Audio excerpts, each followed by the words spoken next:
This movie clip reports about our recent paper on the in-situ synthesis, via laser metal deposition, of lean copper chromium niobium conductive alloy, which is hardened by chromium nano-scale precipitates, and by Laves phase microparticles.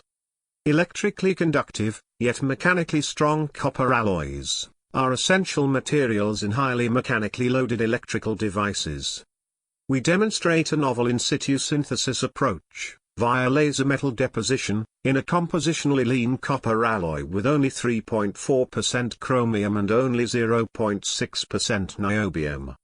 The mechanical strength of this chemically lean alloy comes from chromium nano-scale precipitates, formed in situ with only 4 nanometer diameter, and from Laves phase particles, with a size below 1 micron, homogeneously dispersed across the microstructure.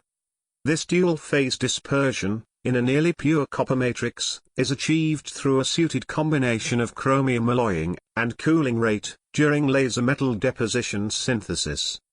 The as-synthesized alloy has a conductivity of 68% of the electrical conductivity of pure copper and a Vickers hardness of 146, at room temperature.